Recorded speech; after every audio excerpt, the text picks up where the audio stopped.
ಸಂಪುಟ ಕಸರತ್ತು ಭಾರೀ ಹೈಡ್ರಾಮಾ ನಡೀತಾ ಇದೆ. ದೆಹಲಿ ಅಂಗಳದಲ್ಲಿ ಚರ್ಚೆಗಳ ಮೇಲೆ ಚರ್ಚೆ ಆಗ್ತಾ ಇದ್ದಾವೆ.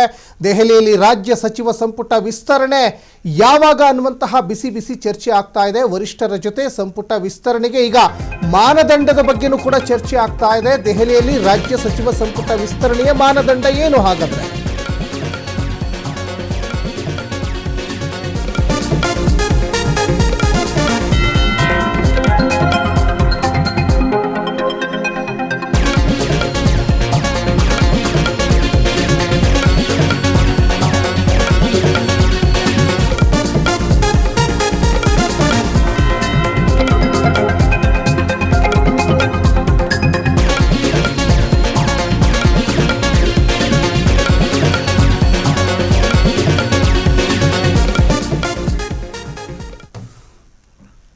ರಾಜ್ಯ ಸಂಪುಟ ವಿಸ್ತರಣೆಗೆ ಸಂಬಂಧಪಟ್ಟ ಹಾಗೆ ಹೈಕಮಾಂಡ್ ಮಟ್ಟದಲ್ಲಿ ಸಾಕಷ್ಟು ಸಭೆಗಳ ಮೇಲೆ ಸಭೆ ಆಗ್ತಾ ಇದ್ದಾವೆ. ನಿನ್ನೆ ರಾಹುಲ್ ಗಾಂಧಿ ಸಿಕ್ಕಿದ್ರು, ಮಲ್ಲಿಕಾರ್ಜುನ್ ಖರ್ಗೆ ಸಿಗಲಿಲ್ಲ.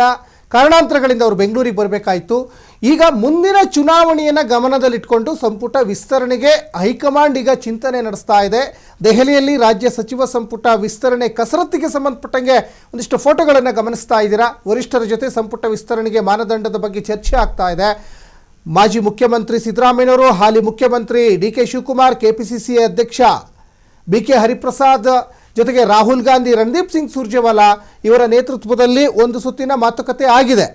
ಈಗ ರಾಜಕೀಯ ಲೆಕ್ಕಾಚಾರಕ್ಕೂ ಮಹತ್ವವನ್ನು ಈಗ ಹೈಕಮಾಂಡ್ ನೀಡಿದೆ. ಅಂದರೆ 2028ರ ಚುನಾವಣೆಯನ್ನು ದೃಷ್ಟಿಕೋನದಲ್ಲಿಟ್ಕೊಂಡು 60% ಈಗ ಹೊಸಬರಿಗೆ ಅಂದರೆ ಯೂತ್ಸಿಗೆ ಒಂದಿಷ್ಟು ಅವಕಾಶ ಕೊಡಬೇಕು. SC ST ಹಾಗೂ OBCನೂ ಕೂಡ ಇಲ್ಲಿ ಪರಿಗಣನೆಗೆ ತೆಗೆದುಕೊಡಬೇಕು. ಮುಂದಿನ ವಾರ ಮತ್ತೆ ದೆಹಲಿಯ ಸಭೆ ಬಳಿಕ ಸಂಪುಟ ವಿಸ್ತರಣೆ ಆಗುತ್ತೆ ಅನ್ನುವಂಥದ್ದು ಚರ್ಚೆ ಆಗ್ತಾ ಇದೆ. ಮುಂದಿನ ಚುನಾವಣೆಯನ್ನು ಗಮನದಲ್ಲಿಟ್ಕೊಂಡು ಸಂಪುಟ ವಿಸ್ತರಣೆ ಮಾಡೋದಾದರೆ ಮುಂದೆ ಯಾರು ಒಂದು ಸಾಕಷ್ಟು ಹೈಪನ್ನು ಕ್ರಿಯೇಟ್ ಮಾಡ್ತಾರೆ, ಯಾರು ಸಾಕಷ್ಟು ಪಕ್ಷದಲ್ಲಿ ಆ್ಯಕ್ಟಿವ್ ಆಗಿ ಕೆಲಸ ಮಾಡ್ತಾರೆ, ಮತ್ತು ಈಗ ಯುವ ಪ್ರತಿಭೆಗಳು ಯಾರ್ಯಾರಿದ್ದಾರಲ್ಲ ಅವರಿಗೆ ಅವಕಾಶ ಕೊಡೋದಾದರೆ ಯಾವ ಮಾನದಂಡಗಳನ್ನು ಇಲ್ಲಿ ಪಾಲಿಸ್ತಾರೆ ಅನ್ನುವಂಥದ್ದು ಕೂಡ ಇಲ್ಲಿ ಭಾಳ ಗಂಭೀರವಾದಂತಹ ಒಂದಿಷ್ಟು ಚರ್ಚೆ ಆಗ್ತಾ ಇದೆ. ಯಾಕಂದರೆ ಹೊಸಬರಿಗೆ ಫಸ್ಟು, ಹಳಬರಿಗೆ ನೆಕ್ಸ್ಟು ಅನ್ನುವಂಥ ಲೆಕ್ಕಾಚಾರದಲ್ಲಿ ರಾಹುಲ್ ಗಾಂಧಿ ಇದ್ದಂತೆ ಕಾಣಿಸ್ತಾ ಇದೆ.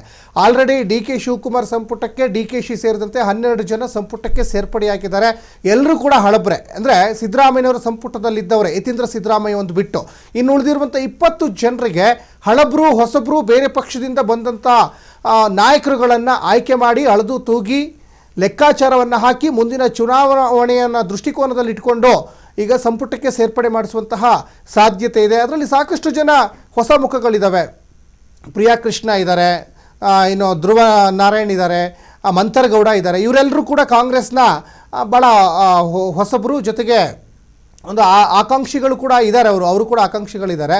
ಆದರೆ ಈ ಎಲ್ಲ ಗ್ಯಾಪಲ್ಲೂ ಕೂಡ ಈಗ ಬಹಳ ಮುಖ್ಯವಾಗಿ ಸಿದ್ದರಾಮಯ್ಯನವರ ಸಂಪುಟದಲ್ಲಿದ್ದಂಥ ಅನೇಕ ಜನ ಸಚಿವರಾಗಿದ್ದಾರಲ್ಲ, ಈಗ ಮಾಜಿ ಆಗಿದ್ದಾರಲ್ಲ, ಈಗೇನು ನಾವು DK ಸಂಪುಟಕ್ಕೆ ಸೇರ್ಪಡೆ ಆಗಬೇಕು ಅಂತ ಬಯಸ್ತಾ ಇದ್ದಾರೆ. ಬೇರೆ ಪಕ್ಷದಿಂದ ಬಂದಂತಹ ಅನೇಕ ನಾಯಕರುಗಳು ಅಂದರೆ ಆಮಿಷಗಳನ್ನು ಒಡ್ಡಿ BJP JDSನಿಂದ ಕಾಂಗ್ರೆಸ್ಸಿಗೆ ಕರ್ಕೊಂಬಂದಿದ್ರು. ಅದರಲ್ಲಿ ಲಕ್ಷ್ಮಣ್ ಸವದಿ ಬಗ್ಗೆ ಸಾಕಷ್ಟು ಚರ್ಚೆ ಆಗ್ತಾ ಇದೆ. ಈ ಕಡೆ JDSನಿಂದ ಬಂದಂತಹ ಶಿವಲಿಂಗೇಗೌಡರ ಬಗ್ಗೆಯೂ ಸಾಕಷ್ಟು ಚರ್ಚೆ ಆಗ್ತಾ ಇದೆ. ನಿಮಗೆಲ್ಲ ಒಂದು ಅವಕಾಶ ಕೊಡ್ತೀವಿ, ಕಾಂಗ್ರೆಸ್ ಪಕ್ಷದ ಒಂದು ಕೈಯನ್ನು ಗಟ್ಟಿ ಮಾಡಿ, ಹಾಗಾಗಿ ನಮ್ಮ ಪಕ್ಷಕ್ಕೆ ಬನ್ನಿ, ನಮ್ಮ ಪಕ್ಷವನ್ನು ಬೆಂಬಲಿಸಿ ಅಂದಾಗ ಅವರು ಮಂತ್ರಿ ಆಗುವಂಥ ಆಸೆಯನ್ನು ಇಟ್ಕೊಂಡು ಬಂದರು. ಈಗ 3 ವರ್ಷ ಕಳೆದು ಹೋಗಿದೆ, ಉಳಿದಿರುವಂಥದ್ದು 2 ವರ್ಷ. 2 ವರ್ಷದಲ್ಲೂ ಕೂಡ ಈಗ ಸಾಕಷ್ಟು ಹಗ್ಗ ಜಗ್ಗಾಟಗಳು ನಡೀತಾ ಇದ್ದಾವೆ. ಹಾಗಾಗಿ ಹೊಸ ಮುಖಗಳಿಗೆ ಅವಕಾಶ ಕೊಡಿದರೆ ಸಾಕಷ್ಟು ಜನ ಇದ್ದಾರೆ. ದರ್ಶನ್, ಧ್ರುವ ನಾರಾಯಣ್ ಇದ್ದಾರೆ, ಮಂಥರ್ಗೌಡ ಇದ್ದಾರೆ, ಪ್ರಿಯಾ ಕೃಷ್ಣ ಇದ್ದಾರೆ, ನಲ್ಪಾಡ್ ಇದ್ದಾರೆ. ಹೀಗೆ ಸಾಕಷ್ಟು ಜನ ಯೂತ್ಸಿಗೆ ಈಗ ಅವಕಾಶ ಕೊಡೋದಾದರೆ ಒಂದೊಂದು ಜಾಕ್ಪಾಟ್ ಅಂತಲೇ ಹೇಳ್ಬೋದು ಯೂತ್ಸಿಗೆ. ಯಾಕಂದರೆ ಅವರು ಬಹುಶಃ ನಮಗೆ ಸಿಗುತ್ತೋ ಇಲ್ವೋ, ಸಾಕಷ್ಟು ಜನ ಹಳಬರಿದ್ದಾರೆ, ಈ ಹಳಬರಿಗೆ ಅವಕಾಶ ಕೊಟ್ಟರೆ ನಮಗೆಲ್ಲಿ ಸಿಗುತ್ತೆ ಅನ್ನುವಂಥ ಲೆಕ್ಕಾಚಾರದಲ್ಲಿ ಇದ್ದಂತೆ ಕಾಣಿಸ್ತಾ ಇದೆ. ಆದರೆ ಈ ಎಲ್ಲ ಲೆಕ್ಕಾಚಾರಗಳನ್ನು ಬುಡಮೇಲು ಮಾಡುವಂತಹ ತಾಕತ್ತು ಹೈಕಮಾಂಡ್ಗಿದೆ, ಸ್ಪೆಷಲಿ ರಾಹುಲ್ ಗಾಂಧಿ ಅವರಿಗಿದೆ. ಹಾಗಾಗಿ ಈ 20 ಸ್ಥಾನದ ಈ ಸಂಪುಟ ಕಸರತ್ತು ಇದೆಯಲ್ಲ, ಇದು ಬಹಳ ದಿನಗಳಿಂದ ನಡೀತಾ ಇದೆ. ನೋಡಿ, DK ಶಿವಕುಮಾರೇ ಸಂಪುಟಕ್ಕೆ ಸೇರ್ಪಡೆ ಆಗಲಿಕ್ಕೆ 3 ವರ್ಷ ಕಾಯಬೇಕಾಯಿತು. ಇನ್ನು ಸಚಿವಾಕಾಂಕ್ಷಿಗಳಿಗೆ ಇನ್ನೆಷ್ಟು ದಿನ ಬೇಕು ಅನ್ನುವಂಥದ್ದು ಕೂಡ ಈಗ ಸಾಕಷ್ಟು ಚರ್ಚೆ ಆಗ್ತಾ ಇರುವಂಥದ್ದು. ಹಾಗಾಗಿ ಪ್ರಿಯಾ ಕೃಷ್ಣ, ಧ್ರುವ ನಾರಾಯಣ್, ಮಂಥರ್ಗೌಡ ಜೊತೆಗೆ HM ಗಣೇಶ್ ಪ್ರಸಾದ್, ಮೊಹಮ್ಮದ್ ನಲ್ಪಾಡ್, ಹೀಗೆ ಸಾಕಷ್ಟು ಜನ DK ಸಂಪುಟಕ್ಕೆ ಸೇರ್ಪಡೆ ಆಗಲಿಕ್ಕೆ ಅವರು ತುದಿಗಾಲಲ್ಲಿದ್ದಾರೆ. ಹಳಬರು ಇದ್ದಾರೆ. ಮತ್ತು ಬೇರೆ ಪಕ್ಷದಿಂದ ಬಂದವರಿದ್ದಾರೆ. ಎಲ್ಲ ಲೆಕ್ಕಾಚಾರಗಳನ್ನು ಅಳೆದು ತೂಗಿ ಹೈಕಮಾಂಡ್ ಏನು ನಿರ್ಧಾರಕ್ಕೆ ಬರುತ್ತೆ, ಹೈಕಮಾಂಡ್ ಚಿತ್ತದಲ್ಲಿ ಏನು ಅಡಗಿದೆ ಎಲ್ಲವೂ ಕೂಡ ಇನ್ನೇನು ಸ್ವಲ್ಪ ದಿನದಲ್ಲೇ ಅದಕ್ಕೊಂದು ತೆರೆ ಎಳೆಯುತ್ತೆ ಹೈಕಮಾಂಡ್ ಅನ್ನುವಂಥದ್ದು ಸದ್ಯಕ್ಕೆ ಗೊತ್ತಾಗ್ತಾ ಇರುವಂತಹ ಒಂದು ಕುತೂಹಲ.